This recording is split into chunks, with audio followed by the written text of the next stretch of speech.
Okay, we're going to go ahead and get started here. Hello and welcome. My name is Amy Erickson, and I'm a faculty coach and development specialist here at UAGC. I'll be the host of this session, Developing Curriculum to Support All Learners. By joining us today, you acknowledge that this session is being recorded and will be shared with TLC-related materials. Microphones will be muted for this presentation, but we encourage you to post questions and comments in the chat. Also, we've enabled live transcription. If you'd like to use it, click the live transcription button at the bottom of your Zoom window. And now, I'm pleased to introduce to you Cara Metz, professor at UAGC, and Sarah Jarvie, associate professor from the School of Counseling at Colorado Christian University. Thank you so much for being here. Thank you, Amy.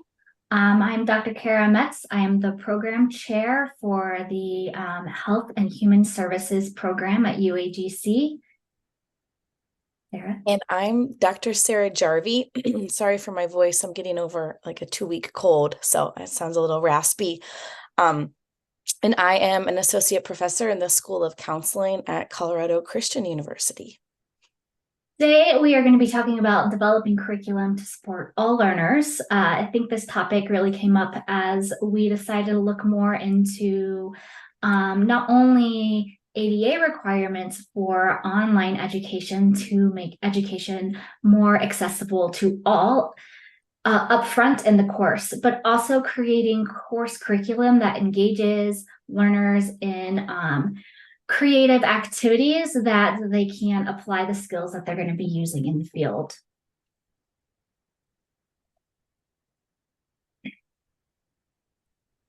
So just a slide for our learning objectives. So at the end of this 30 minutes, what you can hope to take away, just learning ways to create engaging assignments for the online classroom, being able to identify best practices for assessing student learning through a variety of learning modalities, and then exploring ways that you can apply these ideas to meet the needs of your own students and online classrooms.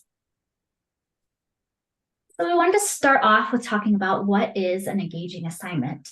So when you're trying to create an engaging assignment in your own classroom, you want to ask yourself, is the activity creative? Is it something a little bit different outside of the box that students might not be used to doing?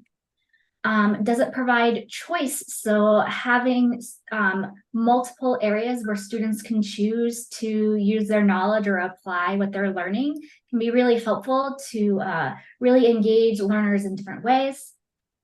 You also want to ask, does it help students apply the learning or master a skill? So making sure that we are really understanding the purpose of the assignment and ensuring that it really is helping take students to the next level in their learning. Does it provide a way to interact with the course material beyond just reading? So there are discussion posts, and that's sort of a discussion, but we're even looking beyond that. How else can we engage with the material that we are learning in a way that is going to be intriguing and interesting to students? Are your assignments balancing differing strengths? So part of creating creative strategies is to help students not only just be strong writers, but develop some skills in other areas. And this will also help balance out students who might not be as strong in writing, but might be really skilled in other areas that are just as important within the profession that they're training for. And then an engaging assignment also teaches students how to be creative problem solvers within their field. So it sparks creativity within them. So when they get out in the field and they come up against something, they will have, it engages them in multiple ways to approach the problem. So I just want to mention that the discussion for this presentation also came out of, I think, mostly me complaining about how I'm so sick of just grading discussion boards and, response papers, and that I want, like, how can we kind of rethink what we do in terms of like online learning? When I was a student, I did not really take any online classes, and I wasn't taught how to create engaging online material when I was getting my doctorate. I've kind of learned along the way. And so Dr. Metz and I have been having lots of conversations over the past few years, and a lot actually more recently, of like, how can we really, because students, they want to, especially online, most of our students are busy. School isn't the only, often not their only priority in life, right? And so like, how can we try to like connect with them in a way that's beyond just them kind of spewing out little bits of information, and take things and really help them engage it and apply it. And so one thing that we've both been doing recently is trying to create more of a community within our online world of, the classroom, what we're teaching. So just some examples of that, because often, like for my classes, I teach for an asynchronous program. And so a lot of my students, I never see face to face. So how can I create community with them and as their professor, but also within the student body? So some examples of creating ways to create community within an online classroom can be having students post a song that describes them, like what would be their theme song, or what is a song that's maybe you could even connect that to the course material or something they're learning that week, right? I teach counseling, so we can tap into a lot of songs that bring up emotions, or something you remember from even your childhood. Another example could be having them post a picture of a storm, or describe a storm that represents their week, or, I guess weather even that represents their week. There's some weeks where we have, a pretty decent week. We can think about the blue sky. There's other weeks where, there's the there's the storm coming in, or the storm's on the horizon, and we can see the rolling clouds. So just thinking of ways to kind of think outside the box with that. Have students suggest songs or poems or even quotes for a weekly playlist or inspiration list. This is something that can easily be started in a discussion board, and, students can respond to that and add to it, through the course, or even as an assignment. Another thing is helping students connect with those that may be in a same state or a region or a time zone to connect with. So like, how can you make that fun and creative? So making it into a game, or, like posting like a fun fact about their state or region, or, for example, there's a lot of Buckeyes in Ohio State is the Buckeyes. So, just thinking about other ways that you can create engagement for students, I think it can really help them feel, make connections with one another, and then also make connections with you. What are things that you can, because you can engage in these activities as well. And then we kept thinking, so creating community is very important, getting our students to know one another, trust one another. Now, how do we take that further into the discussion boards? So there's a lot of different ways to do a discussion board, but a lot of times it's a question, and then students do 2 responses, and that can become very rote. So we wanted to figure out, how do we create some more engaging posts or different ways to do discussion posts. So I know Sarah at her school, she does something where for her students, they have to post an initial post that responds to the discussion board.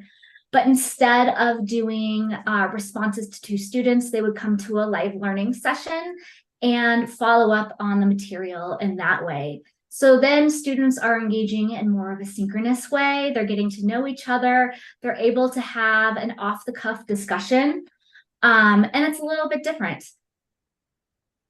We also thought about presenting role plays in a discussion. So I know one of the discussion boards that I've done recently was have everybody create a role play about a certain ethical decision, and then everybody's replies would be using an ethical decision-making model to work their way through that role play. in the discussion that they presented. Or you could even do role plays where students create a video. It could be a role play with another student through a Zoom session. It could be a role play with someone within the person's lives, or maybe the student just makes a video comment about it. And then the replies can be the other students identifying strengths and what that student is bringing to that role play, identify the skills that the other students are using, or even just responding to them through a video and almost having an asynchronous discussion through video. Also having peer reviews. So one way to support one another is for students to see what they're working on. This can help students feel a bit more normalized with where they are in their work, but they can also review other people's works, point out what their strengths are, but also maybe ask questions that maybe they aren't addressing. And this really helps that altruism, feeling like you're helpful to your classmates. Students can also make presentations in the discussion. So maybe they create a PowerPoint or they just do something in a video, but they create some sort of presentation that they can give to the classmates. This is another way to flip the classroom and have the students start to teach other students material that they're learning. Creating case studies, I talked about that. You can also use a conceptual guessing game. So maybe there's several concepts you're talking about that week, and students pick one and they have to describe it using their own words, no quotes. And they're not allowed to use the name of the concepts in the discussion board. So they need to explain it thoroughly and knowledgeably, and then for the follow-up posts, students can guess what concept they're trying to describe. So it can be kind of like a game. And then using several examples to allow students to choose what they want to respond to. Again, this is choice. So maybe there's a video and there's a journal article and there's something else. And students can pick which way they feel like they gain information the best, or how they feel like they would use their strengths the most in that activity.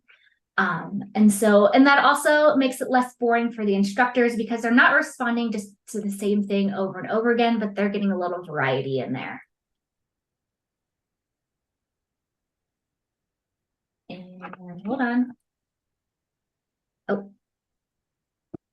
sorry, I have 3 screens and I cannot find my cursor. There we go. All right.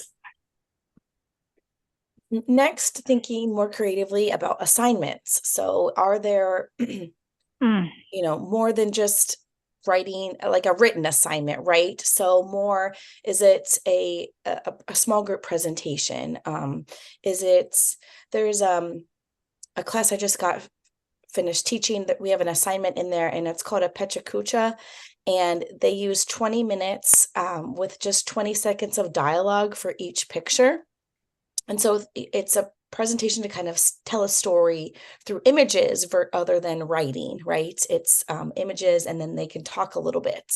Or more experiential assignments, or thinking about, can they do like a character analysis by watching picking a movie or a TV show and, identifying some aspects of, what you're working on in class, or, how you would maybe address something like a theory or a model or something you're working through. So really just being able to, have other resources for addressing assignments creatively. And so I feel like we have to address this because I feel like generative AI is the elephant in the room, and you might have seen this and groaned. I know even I groaned when I think about generative AI, because in some ways it can be used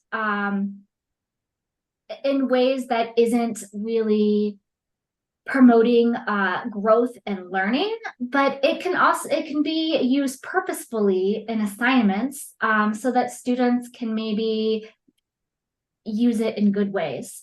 So for example, you could have a discussion board where everyone inputs the same prompt and then they post what the generative AI comes up with. And then they can compare and contrast those responses. They can identify what's correct and what's incorrect, because we all know that generative AI is not always correct. And then maybe they create the best response in their own words based on their findings. So that's one way you can creatively use generative AI. It not only teaches students how to use it as a tool, but also teaches students that not everything that the generative AI produces is gold. And they might even realize that it lacks things like insights, depth, those types of things. So how another idea would be thinking about, as your students graduate and move into their careers, how are they going to be using generative AI? I know, so I'm also in the counseling field, but I teach human services. It's part of human services. And one thing that I have seen mentioned on some listservs that I belong to is using generative AI to create treatment plans. Now, and also in teaching, you could use it as for teaching plans. So thinking about in your field, what will students be using it for? So maybe talking about the ethics of its use, how to know good answers from inappropriate ones. We have to know the information if we're going to figure out what's a good answer and what's not an appropriate answer. And maybe even thinking about what might be difficult for AI in the profession. So if you think about counseling, it might not be as great as taking personal nuances to create a treatment plan. You might just come up with, a template that isn't personalized. And so talking about the benefits and the drawbacks and teaching them how to use AI in a smart way to help them really grow and work smarter in their own profession, but also avoiding any ethical pitfalls. And in counseling, there can be just a lot of malpractice issues if you think about it. So teaching students how to use that wisely. And then another fun thing, I was kind of playing with generative AI. And so with ChatGPT, it doesn't give any resources from 2021 or earlier. So I thought, oh, you could just ask it, or you could create an outline and then have students fill in recent resources. Well, I talked to my husband. I was like, oh, this is a great idea that I had. And he said, oh, well, ChatGPT isn't the only thing out there, and you should really check out the other resources because some of them are better. So Bing also has a generative AI, and it actually provides you websites for where it got its information. Playing with that, I noticed that it's not good at identifying what a scholarly resource is. But one thing that I played with was I asked ChatGPT to write a 250 to 500 word response to the impact of dopamine on the ability to receive constructive feedback. If you're interested in this, see my presentation tomorrow. And then I asked it for 3 references in the past 5 years. What I loved about this was it didn't provide me those resources, but it provided me keywords that I didn't even think of putting together to get that research. So that's another way you could use it, would be to create keywords and then teaching them how to use the library and how to apply those to expand their knowledge, because a lot of students struggle to find those really good scholarly resources to support their ideas. And you can use generative AI to be able to do that. Another example is interactives. So having material built in the course where students can interact with it, whether that be a case study with short answers or application quizzes, or creating like a game show. I've done some Jeopardy things in the past, where students can like have a Jeopardy review or a website. Or I know in education, especially during COVID, they could it was like Bitmoji classrooms, or you can create a whole classroom where it's very interactive, and you can set up the teacher and assignments within the classroom. So just being able to have sources of material, whether they be assignments or ways students can interact with resources that are more interactive, can be really beneficial to help tap into some of that creativity and not just make it be like, oh, I'm reading one more thing, or, I have another chapter to look at. So we wanted to leave you with some best practices, because as you get more creative in your assignments, it can feel like maybe it is more subjective. So making sure that you have a clear rubric with expectations and how it aligns with the assignments. So make sure you have something very clear that the students can follow. There's wiggle room within it, but make sure that you do set up the standards. You also want to establish purpose. Why is it important to complete the creative project? Why is this important for students to do? And again, like we said before, the meaning behind it should be to grow in their skills and their knowledge and be able to demonstrate it in multiple different ways. Include reflection as a part of an assignment to ensure students understand the purpose and the use of the assignments. So a lot of my final assignments have a part that includes a reflection, so that students are having to reflect on what they learned, how they grew, and how they'll use the information that they learned. Also, this is a great thing when I talk about AI, because this is not something that AI can do well. Providing appropriate guidelines and boundaries for creating assignments, so making sure that you're setting up timelines or time limits for responses, whether it's a presentation or if they're doing a role play with another person. You don't want it to go on and on for an hour. You don't want to waste the students' time, but our time as faculty is also very valuable. So we want to make sure that we are respecting one another.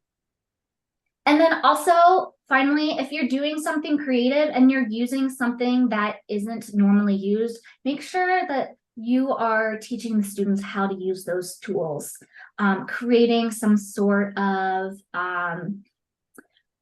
fact sheet or a video that takes them through how to do it, so that students don't spend time being frustrated trying to figure out how to complete this creative assignment, which might sound interesting to them, but they just don't know how to even start. Next, we just kind of wanted to open it up for discussion, and talk about, what are some maybe creative things that you've done, or ways that you've been able to kind of establish some, get your creative juices flowing with your students. Hi, Dr. Elizabeth. You want to go ahead and share? That would be great. Can you hear me? Yep. Okay, great. Yeah. So when I was doing my doctoral work, we were taught the meal plan: main idea, evidence, analysis, and link to the next paragraph for our writing, which serves very well for anyone. So what I do in one of my discussions, that literally, I didn't write the course, but the discussion prompt that they have, there's really only one answer. It's a simple question, but when you have 20 students trying to say the same thing 20 different ways, it doesn't work. So what I do is I let them know that the way that we're going to do the discussion this week is one person will go in and post just the first sentence, the main idea. Then another student will come in and post evidence based on that first main idea. And then the third person will come in and post an analysis of that evidence. And it might be one or two sentences. And then the last person will either close out the paragraph or link it to a new paragraph, where another person will come in and do a main idea, evidence, analysis, and link. So what it does is it solves the requirements for posting at least 3 times, because sometimes they'll post a main idea or an evidence or analysis, whatever. It also engages them in the actual topic of the discussion. So this tool, if you might say, can be used for any discussion. because they're answering the discussion question. And most importantly, they're building on each other's work. So they're actually reading it and not just saying, nice post, Sally, I agree with you. Because they have to come back with critical thinking responses to post the next part of the paragraph. That's a great idea. Yeah, and you can use that for any discussion prompt you have. And since I can't change the discussion topics in my course, I can certainly, prompt the students. And I've had so many students come back to me and say, Dr. Ardolino, wow, this is the most engaging discussion I've ever had. And it wasn't a really great topic, but it really got them working and thinking. And plus, they didn't have to come up with a whole paragraph. All I had to do is come up with some evidence or analysis or main idea, for, to respond to that topic. The other thing that I do, and I achieved a certificate in teaching people with learning differences. And the other thing I did was I built a template for my final paper. And basically, it has what I'll call the blue boxes throughout the template. And in each blue box, I take a portion of the rubric that I'll be grading for whatever section that is, and I'll put MEAL, and I'll say for the introduction, let's say the first part's the introduction. In the blue box, it'll say, M, describe, what your paper is going to be about. E, provide some of the details that you'll be talking about. A, describe why these details are important to the reader, and then L, link to the main, the first pair or the first section of the paper. So I have these blue boxes throughout the whole template, and it's aligned with the grading rubric, so they can see, oh, I'm going to be graded for this, part of the assignment right here. So they know how to respond it. And then when they're done writing that section of the paper, they just delete the blue box. And I developed that template, years ago when I was in the program where I got the certificate, and I've used it throughout my courses, and students just love it because it's more like building their paper rather than staring at a blank page, not knowing where to start. So those are my two ideas. That's what I use. That is a great idea. I love that. And actually, you were talking about the discussion that you were talking about. I've done something kind of similar where I've asked them to just have one long discussion thread. So once somebody starts it, and then they all join in a discussion to create and debate and answer and give different facets. And that actually tends to get more student participation that way. So when you're not asking, I love that, when you're not asking students all to reply to the same post, but really play off one another, I think that creates a lot of great interaction. Thank you so much. Right. And it also teaches them paragraph building skills, with the MEAL. They know when, because some people just don't know how to end a paragraph. So that last sentence on how to, launch to the next paragraph, it really teaches them concise, critical thinking methods for writing. Yes, thank you for sharing. And your presentation was great. Thank you. Thanks. Thanks so much. Other ideas or comments? I think we're getting close to the end, but if there's anything else that anyone wants to share? Or anybody have any ideas of how to creatively use AI in assignments so that students are learning how to use it in an ethical way?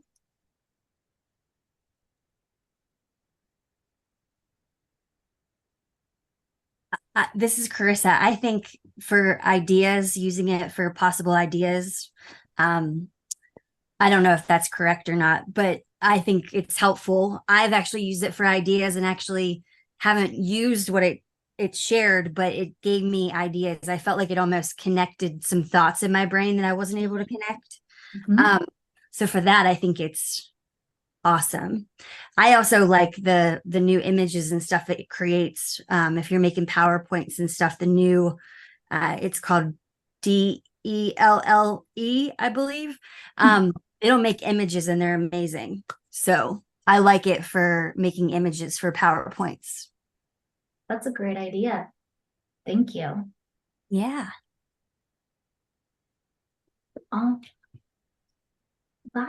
That is our presentation. Thank you so much for being here and sharing. And I hope that you were able to take something away from this that you can use in the future.